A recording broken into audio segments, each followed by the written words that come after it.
Hey folks, Joseph Kursky here with you on an important topic, non-latitude longitude coordinate systems. Now there are hundreds of other types of coordinate systems in existence because there are many needs across a wide variety of sectors of society, from architecture to zoology and literally everything in between. You have been using the most common coordinate system, latitude and longitude, probably most of your lives.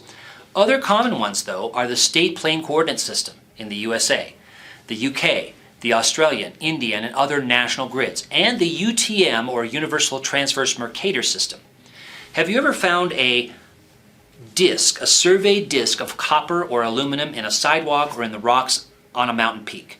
These survey markers helped anchor these coordinate systems over the past 200 years, although they are less needed now given advancements in GPS, GIS, and geodetic models. No matter what system is used, use the annotation carefully. Either use the cardinal directions north, east, south, west, or a negative sign to designate west longitude and south latitude, but use one of these two types of annotations. Omitting these annotations leaves ambiguity.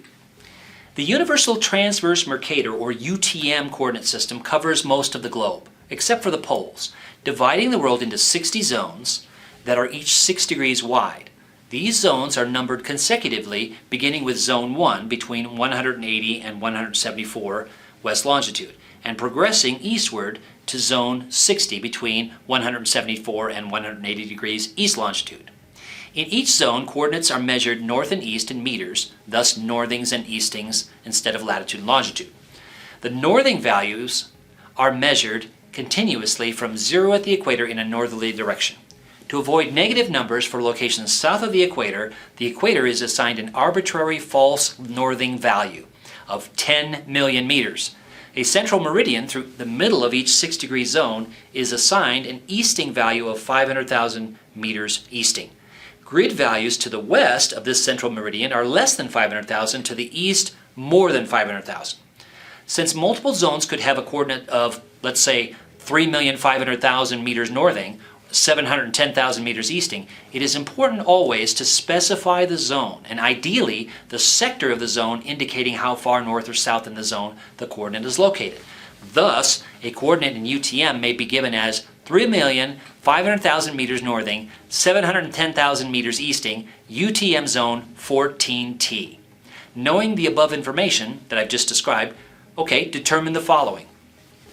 Point A here is plotted in a UTM coordinate system as 4 million meters northing and 550,000 meters easting. Point B is plotted in the same zone at 4,100,000 meters northing and 550,000 meters easting. How far is point A from point B in meters, in kilometers? What direction is point B from point A? Point C is at 4,200,000 meters northing and 570,000 meters easting. What direction is point C from point B? How far is point C from point B in meters, kilometers, miles, whatever units you want to use? How many meters east of the central meridian of a UTM zone is a location that is 710,000 meters easting? How many kilometers east of the central meridian of a UTM zone is this same location? Access Geoplaner, Planer.com, an interactive mapping tool, and enter the address 1401 South 32nd Street, Manitowoc, Wisconsin 54220.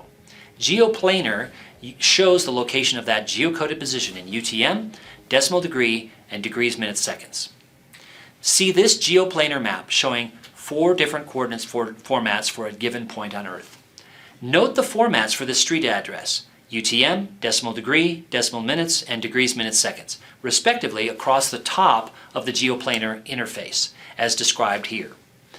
Use this same Geoplaner website to locate your own residence or campus or a famous landmark somewhere around the world, such as the Eiffel Tower, paying attention to and comparing the values above the map. Thanks for watching, and I look forward to hearing from you.